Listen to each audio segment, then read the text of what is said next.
In December 2024, through an economic statement, we learned that Canada's federal budgetary deficit is just shy of $62 billion. That's some huge money right there. But it did offer Pierre Poilievre a new reason to trot out one of his nifty three-word slogans, fix the budget. Now, how Conservatives choose to fix the budget will probably be way different than how the budget would be fixed by those who care about helping the people in Canada that need help the most. There is one thing that could be done to help bring down that huge budget deficit, and that's by raising government revenue. What's the main source of government revenue? Taxes. Who likes paying taxes? Anyone? I'll tell you who. Nobody. But where would we be without taxes? Government needs to run, infrastructure and programs need cash, but with constant calls for governments to cut taxes, you gotta ask where the money is gonna come from if we want to hang on to the things a caring society needs. A popular idea with 80% of Canadians is to tax the rich more. Would that solve the problem? Would the rich say, screw this socialist utopia, pack up their toys and move somewhere else? Well, let's figure that out in this video. Let's start by agreeing that governments, no matter which party is in charge at a particular moment, are never going to have enough money to do everything.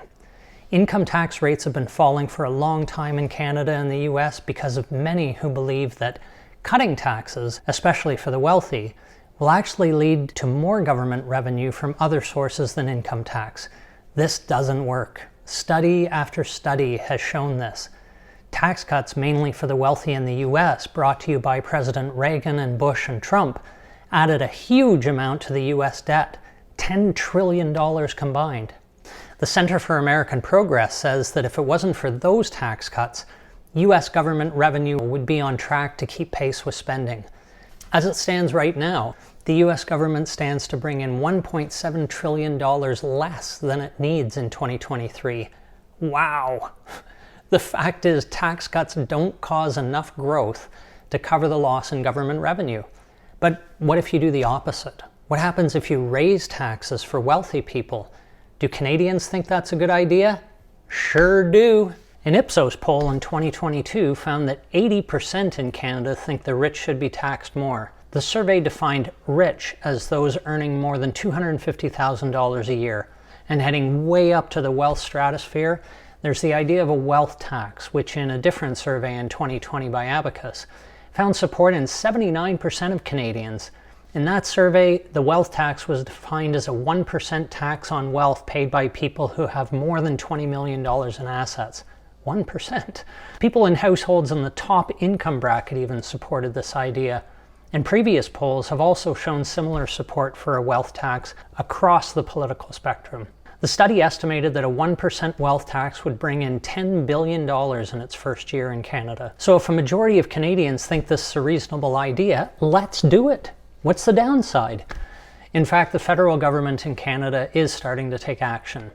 In the 2022 budget, they took some steps by tacking on a new luxury tax on the big toys, private jets, yachts, luxury vehicles.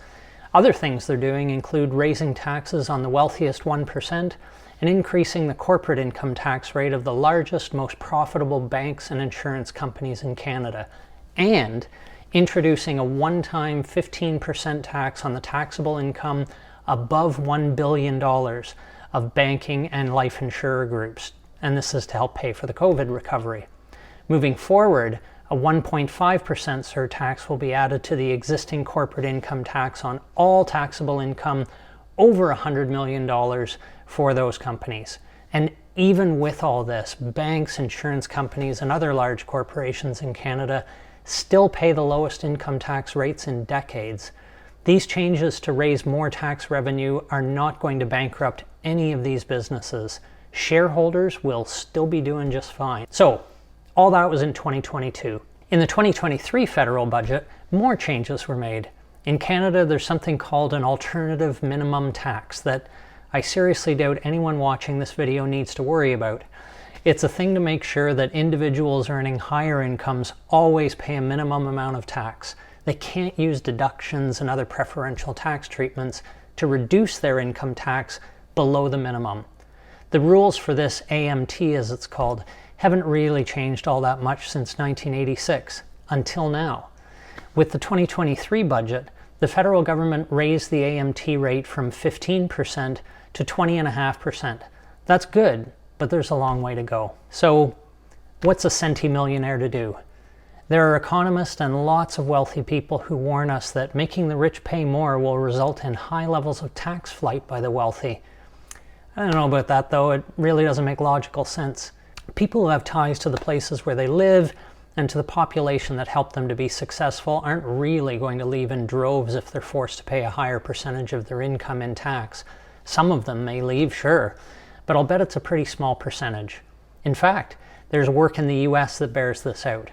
An article from the Washington Center for Equitable Growth in 2022 found that tax reform did not cause greater numbers of millionaires to migrate.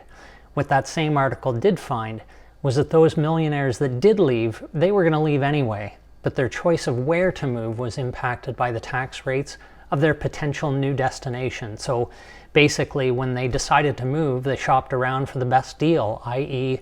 the lowest personal income tax rate. So shouldn't that be a concern? Shouldn't we keep tax rates for the wealthy really low so that we can attract mobile, high-skilled workers like entrepreneurs and tech workers, digital nomads and doctors, people who are more likely to be raking it in?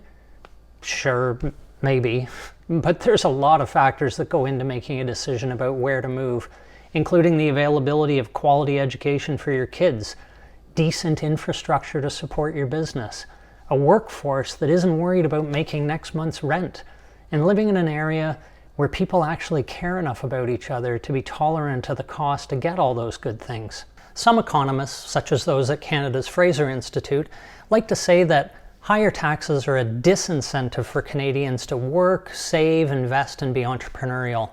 And in an article in 2022, they claim that recent small-scale tax increases for the rich in Canada really hasn't brought in all that much additional cash for the government. The article talks about shrinkage of the tax base and tax avoidance behaviors, and how these things really cancel out any revenue benefit of increases in personal income tax rates and other stuff the government is thinking about doing to raise more money. So basically, making the case that since it doesn't really do much, government should scrap the idea. I don't know, maybe that's evidence that the tax increases haven't been quite bold enough. We have huge issues, both right now and in the future, that we need to manage. Climate change being the most urgent. Tackling this and other major problems needs a lot of public investment. And to fund our efforts to stop the planet from burning, Canada needs substantial long-term revenue from multiple sources.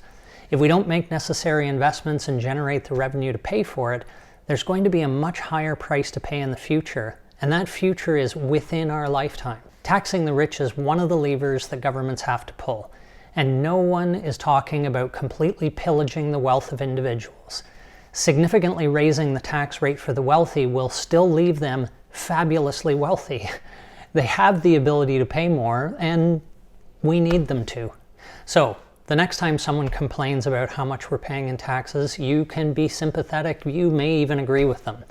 But taxes are the investment we're making in setting up Canadian society to get the lifestyle that each of us wants. Just cutting taxes without making sure government revenues don't take a huge hit would be a mistake. The better way to go is to do what most of us in Canada agree we should do: tax the rich more.